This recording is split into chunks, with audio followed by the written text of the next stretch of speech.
Welcome to Dronacharya बी एकलव्य। और कहीं कोचिंग सेंटर पे जाने की ज़रूरत नहीं है, आप लोग खुद ही पढ़ाई कीजिए अपनी और थोड़ा सा वेट कीजिए। मैं स्टैटिक जीके के जितने भी सब्जेक्ट्स होते हैं, जैसे हिस्ट्री हो गया, पॉलिटी हो गया और जितने भी सब्जेक्ट हैं, वो हम धीरे धीरे कवर करने वाले हैं। वो उसकी क्लासेस में धीरे धीरे चलाऊँगा, तो कहीं कोई कोचिंग लेने की ज़रूरत नहीं है। तो आज हम इस वीडियो में कवर कर रहे हैं 3 दिसंबर 2020 के करंट अफेयर। तो चलो शुरू करते हैं। सबसे पहले बात कर लेते हैं इंपॉर्टेंट डेज़ की। तो कौन कौन से इंपॉर्टेंट डेज़ मनाए गए हैं? ठीक है। International days for abolition of slavery, गुलामी को ख़त्म करने के लिए जो दिन बनाया गया है, दास्ता को ख़त्म करने के लिए जो दिन बनाए, वो जो दिन सेलिब्रेट किया गया है वो 2 दिसंबर को किया गया है। ठीक है, इसको बनाया कौन, मनाता कौन है?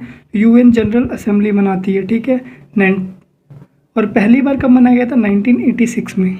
ठीक है, इसका ऑब्जेक्टिव क्या है? तो eradicating any form of slavery like trafficking of person in sexual exploitation, the worst form of child labour and forced marriages. मतलब ये कह रहा है कि यार किसी से आप दास्ता नहीं करा सकते, गुलामी नहीं करा सकते, आप लोगों को इकट्ठा है मतलब जबरन कैद नहीं कर सकते लोगों को। उसकी जागरूकता फैलाने के लिए ये 2 दिसंबर को स्लेवरी डे मनाया जाता है। ठीक है, आगे नेशनल पॉपुलेशन कंट्रोल डे मनाया जाता है। ये मनाया जाता है 2 दिसंबर को मनाया जाता है नेशनल पॉपुलेशन कंट्रोल डे। ठीक है, ये मनाया क्यों जाता है? ये था कि एक्चुअली भोपाल में एक जो है गैस क्लाइमिटी, उसके अंदर क्या हुआ था, 2 और 3 दिसंबर को जो क्या था, उसके अंदर आग लग गई थी। ठीक है, तो उसके अंदर बहुत सारे लोगों की जान चली गई थी, तो उसकी याद में ये मनाया जाता है। इसका ऑब्जेक्टिव क्या है? तो क्या है? Spread awareness on managing, controlling and industrial prevent population produced by industries और ह्यूमन मेक पीपल। ठीक है, ये इसकी क्या है, ऑब्जेक्टिव है। आगे चलते हैं। आगे वर्ल्ड कंप्यूटर लिटरेसी डे भी मनाया गया 2 दिसंबर को। कब मनाया गया? वर्ल्ड कंप्यूटर लिटरेसी डे भी मनाया गया 2 दिसंबर को। ठीक है, क्या तो ये याद रखिएगा आप लोग कि वर्ल्ड लिटरेसी डे कब मनाया गया? 2 दिसंबर को। नेशनल पॉपुलेशन कंट्रोल डे कब मनाया गया? 2 दिसंबर को। और international day of abolition of slavery ये कब मनाया गया? 2 दिसंबर को। तो ये 3 इंपॉर्टेंट डे है जो 2 दिसंबर को मनाए गए। अब बात करते हैं अपॉइंटमेंट्स की कि किसको कहाँ अपॉइंटेड किया गया है। तो who appoint as the interim chairman of NDDB, तो ये नेशनल डेयरी डेवलपमेंट बोर्ड, इसके जो अभी नए इंटरिम चेयरमैन किसको बनाया गया? तो ये बनाया गया है वर्षा जोशी को। ठीक है, वर्षा जोशी कौन है? ये एक IAS ऑफिसर है। ये एक IAS ऑफिसर है 1995 बैच की। और नेशनल डेयरी मतलब NDDB का हेडक्वार्टर कहाँ है? तो ये देख रहे हो, ये आनंद में है, गुजरात में। ये इस्टेब्लिश कब हुई थी? 1965 में। और एक गुजरात की बात है तो गुजरात के जो CM है वो है विजय रूपाणी, और गुजरात की गवर्नर कौन है? आचार्य देवव्रत। ठीक है, अगला अपॉइंटमेंट देखते हैं। Sandeep Kataria become first Indian to be appointed as the global CEO of बाटा।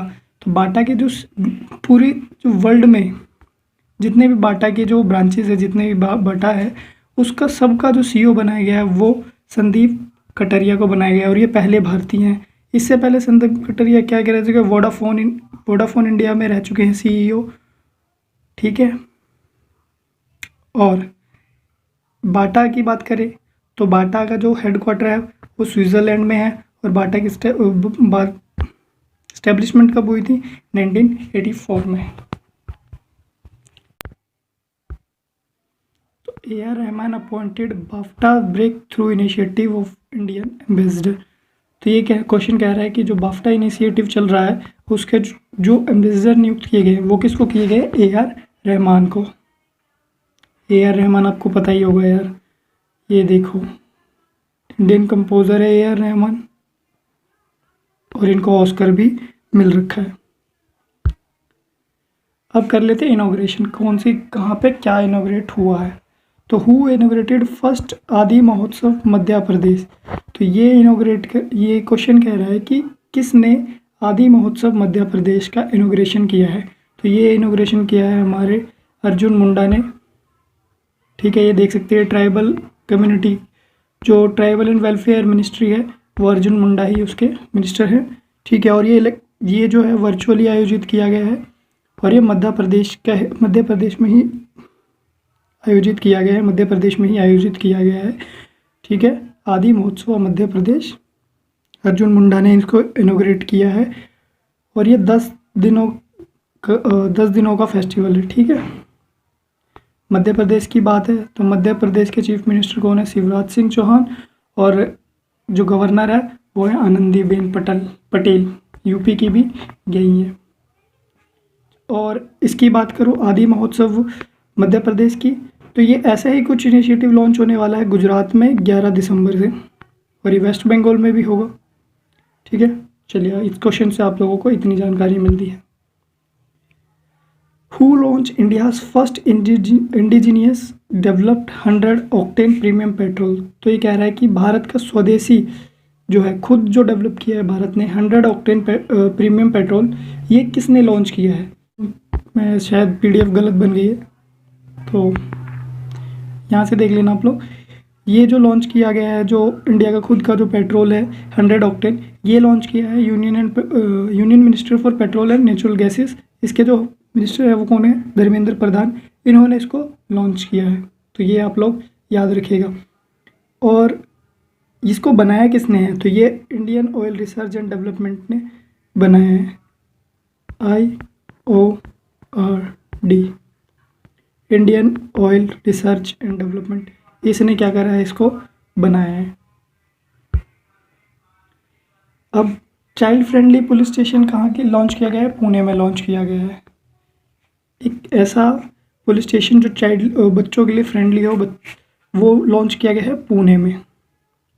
ठीक है, ये लॉन्च किसकी गाइडेंस में हुआ है, तो national commissioner for protection of child rights, NCPCR, इसकी गाइडलाइंस में इस पुलिस स्टेशन का क्या हुआ है, उद्घाटन हुआ है, बनाया गया इसको।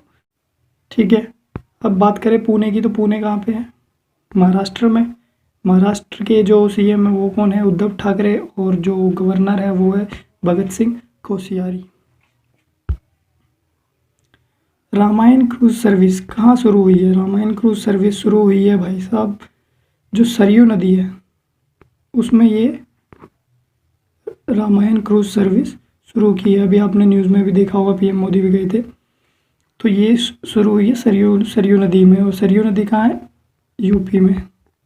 तो ये जो यूपी में शुरू हुआ है ये इनिशिएटिव रामायण क्रूज सर्विस, ये यूपी में शुरू हुआ है।